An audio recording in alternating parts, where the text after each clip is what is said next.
नमस्कार, स्वागत है आप सभी का आई क्वांटा में। मेरा नाम है सुविधि और आप देख रहे हैं आज की ताज़ा खबरें फ्रॉम द इंडियन एक्सप्रेस। तारीख है 23 अप्रैल और दिन है शनिवार का। आज की कोट की तरफ जाते हैं हम। There is no such thing as away, when we throw anything away it must go somewhere. Annie Leonard द्वारा लिखा गया ये कोट है। इसमें वो कहती है ऐसा कुछ नहीं होता है कि आपने कुछ चीज फेंक दी अपने से दूर। अगर आप कोई चीज अपने से दूर फेंक रहे हैं तो डेफिनेटली वो किसी ना किसी के पास जा रही है।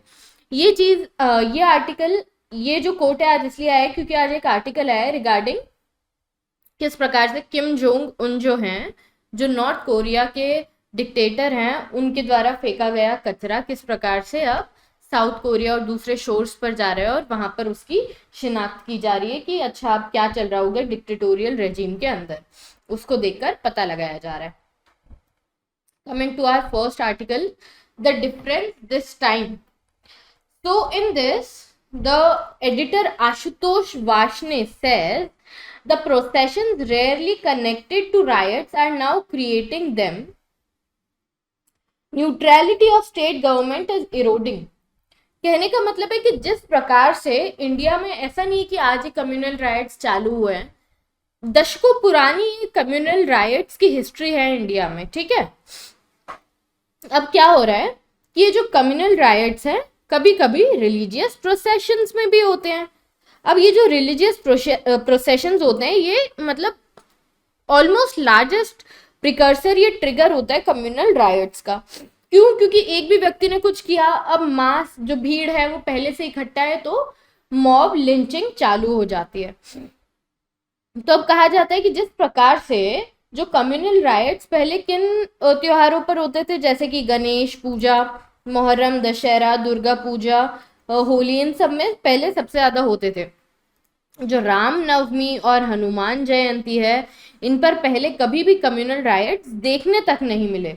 तो अगर अब कम्युनल राइट्स हो रहे हैं इन त्योहारों पे भी, मतलब डेफिनेटली एक तो नंबर ऑफ कम्युनल राइट्स काफी ज्यादा बढ़ गया है, ठीक है। आप राम नवमी, राम जी को मर्यादा पुरुषोत्तम राम कहते हैं कि he is like an epitome of ethical conduct. और अगर आप उन्हीं के दिवस पर, जयंती पर ये चीजें, मॉब लिंचिंग, स्टोन पेल्टिंग और ये दंगे, कम्युनल राइट्स कर रहे हैं, तो इससे ज्यादा बाइगट्री फॉर द रिलीजन कोई हो ही नहीं सकती है।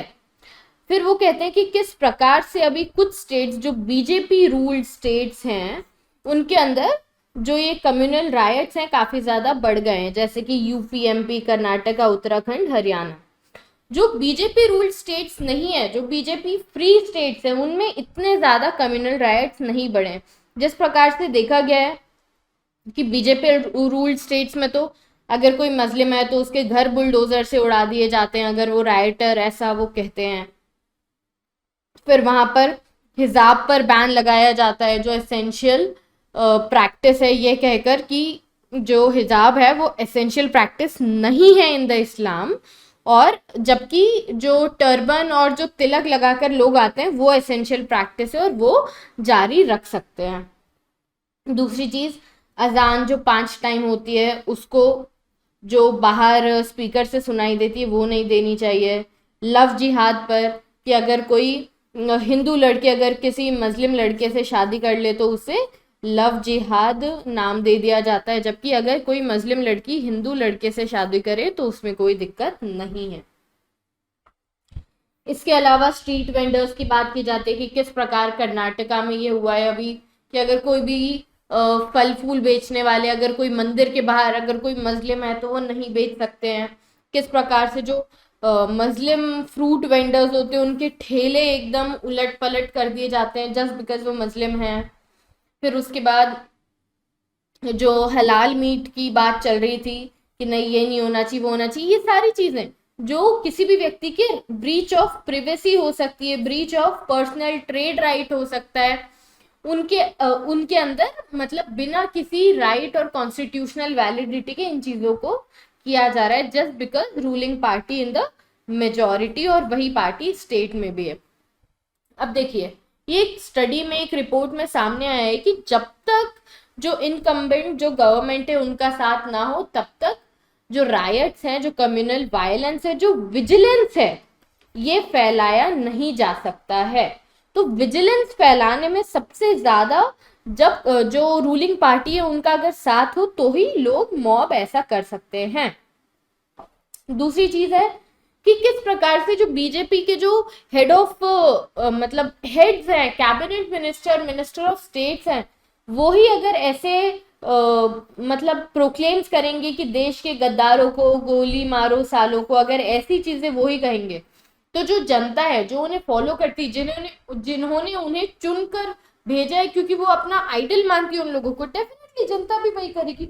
और एक्चुअली ये तो जनता से करवाने के लिए तो किया जा रहा है ये चीजें, ताकि जनता उठे, जनता लड़े और फिर ये कम्युनल राइट्स फैले, और फिर अपने धर्म के नाम पर, जैसे बीजेपी की आइडियोलॉजी है कि हिंदुत्व की, तो हिंदुत्व के नाम पर जो 80% हिंदू वोट है उनको हम वापस से ला सके। क्या फर्क पड़ता है कि अगर 20% मुस्लिम और दूसरे वोट्स ना भी मिले तो ये जो इस प्रकार की डिप्लोमेसी जो बीजेपी खेल रही है, जो प्रोसेशंस में जहां पर राइट्स रेयरली हुआ करते थे उनमें भी होने लग गई, ये चीजें काफी ज्यादा डिस्टर्बिंग है और इन्हें जल्द से जल्द खत्म होना चाहिए।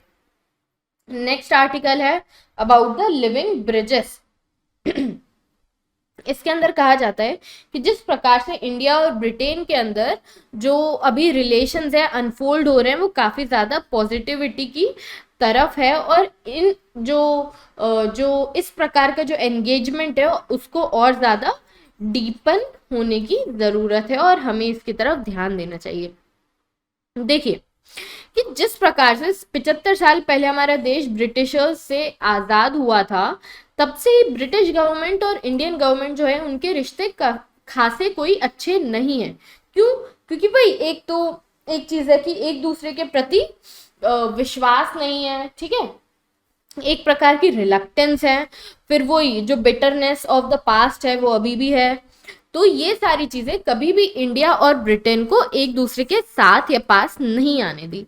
अब 75 ईयर्स आफ्टर द इंडिपेंडेंस जो prime minister of India Narendra Modi ji और prime minister of Britain which is Boris Johnson ji हैं, जो अभी मिल रहे हैं गुजरात में, वो इन चीजों को चेंज करने की काफी ज्यादा कोशिश कर रहे हैं। दोनों तरफ से, बी इट ब्रिटेन और बी इट इंडिया, दोनों ही तरफ से इन चीजों को चेंज करने की काफी ज्यादा कोशिश की जा रही है और पहल की जा रही है कि दोनों देशों के रिलेशंस काफी मजबूत हों, क्योंकि इसमें बहुत पोटेंशियल दिख रहा है of trade, defence, advancing technology, clean energy, climate change, regional collaboration. ये सारी चीजें जो है इनके अंदर जो है एक्सटेंशन की बात की जा रही है, जो एंगेजमेंट है उसको एक्सटेंड करने की बात की जा रही है।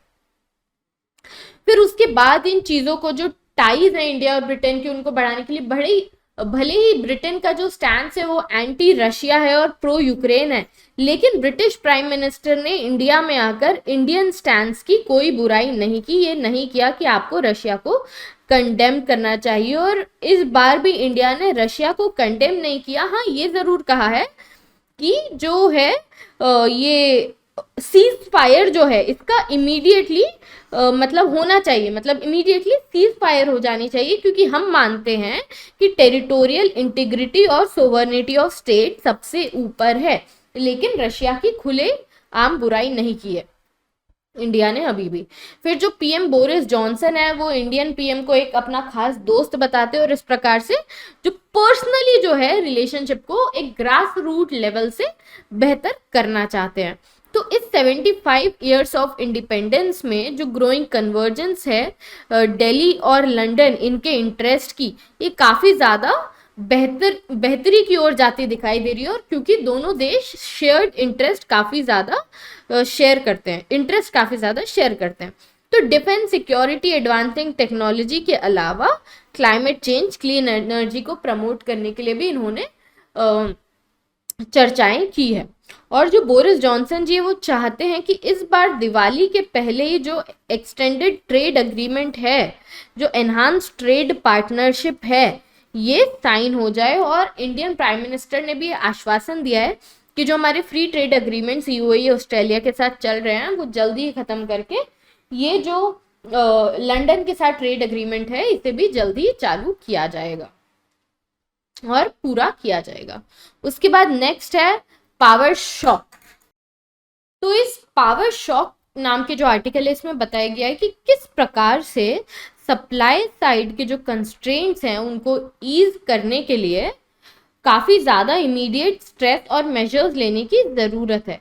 ये बात चल रही है रिगार्डिंग द पावर सेक्टर। किस प्रकार से अभी देखा गया है कि कुछ स्टेट जैसे कि पंजाब, उत्तर प्रदेश, हरियाणा, महाराष्ट्र और आंध्र प्रदेश में बहुत ज़्यादा पावर आउटेजेस मतलब इलेक्ट्रिसिटी कट देखने मिले हैं। अब ये क्यों देखने मिले हैं? देखो, पहली चीज़ तो ये कि डिमांड बढ़ गई है, तो डिमांड फैक्टर इंक्रीज हो गया। दूसरा, सप्लाई फैक्टर कम हो गया है।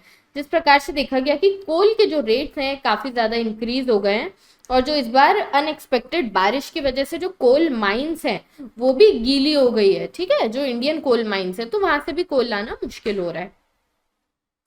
तो ये दो रीजंस की वजह से एक तो सप्लाई भी कम है और डिमांड भी ज्यादा है, क्योंकि गर्मी का सीजन है तो ऑलरेडी जो बिजली है उसकी खपत ज्यादा होती है। ठीक है, तो जिस प्रकार से पहले सारे प्लांट्स में रिजर्व ऑलमोस्ट अराउंड 15 डेज का रिजर्व रहता था कोल का, अब सिर्फ 9 डेज का रिजर्व रह गया है, जो एक क्रिटिकली लो लेवल पर है। और लो एवरेजेस हैं। क्यों है लो अवेलेबिलिटी? क्योंकि एक जो रेलवे जो ट्रांसपोर्ट है कोल का टू थर्मल प्लांट्स वो भी काफ़ी ज़्यादा अच्छा नहीं है, उसके इंफ्रास्ट्रक्चर को भी बेहतर करने की ज़रूरत है।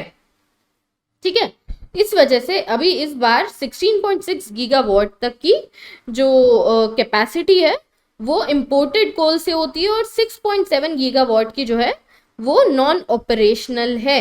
कहने का मतलब है कि इतनी सारी चीज़ें जो हमारे पोटेंशियल के अंदर है, जो हम कर सकते हैं, हम इस बिजली का उत्पादन कर सकते हैं, वो हम अभी नहीं कर पा रहे हैं। ऐसा कहा जा रहा है कि महाराष्ट्र, गुजरात और तमिलनाडु प्लान कर रहे हैं 10.5 मिलियन टन ऑफ कोल को इंपोर्ट करना इन फ्यू मंथ्स। ये जो मिसमैच है ये और ज़्यादा बढ़ जाने वाला है। इसका मतलब ये जो पंजाब, उत्तर प्रदेश, हरियाणा, महाराष्ट्र ये वाली जो चीज़ें हैं यहाँ पर और ज़्यादा पावर आउटेजेस अभी और देखने को मिल सकते हैं, which is a worrisome condition. Next article है अबाउट द इंटरोगेटिंग वायलेंस।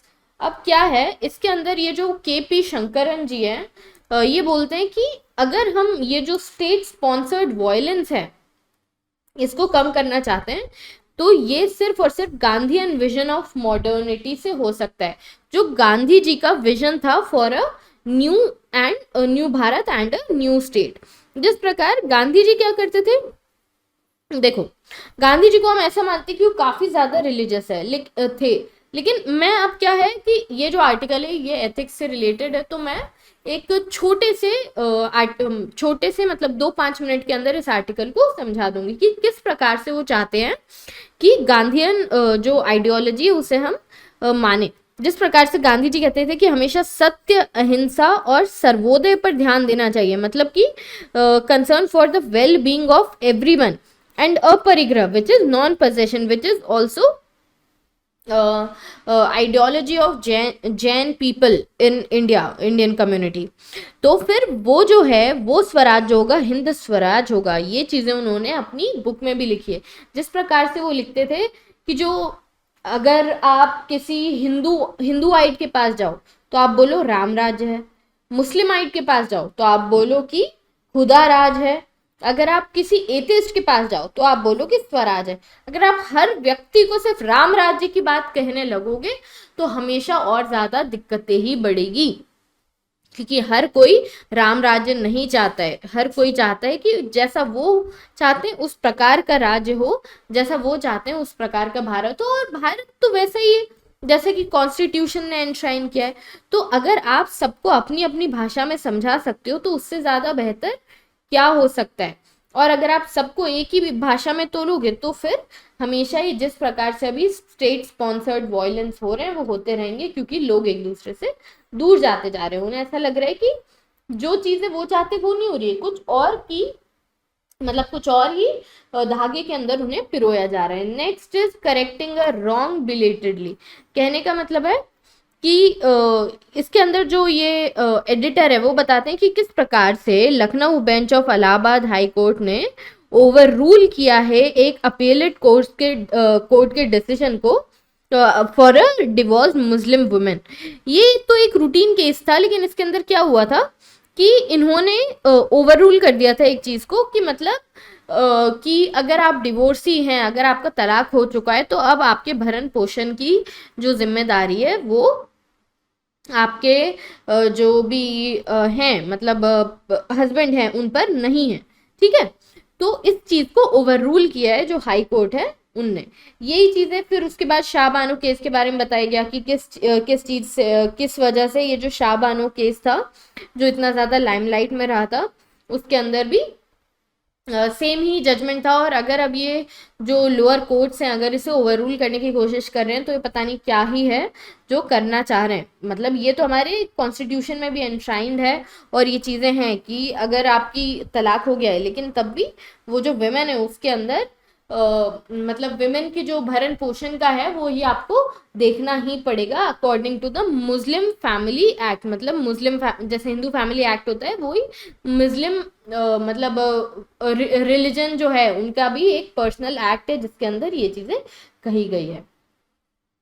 तो ये थे आज के आर्टिकल्स। अगर आपको आज के आर्टिकल्स पसंद आए हो तो, और ये वीडियो पसंद आया हो, तो इसको लाइक कीजिए, शेयर कीजिए, सब्सक्राइब कीजिए। कल मिलते हैं इसी समय पर। Thank you, have a nice day.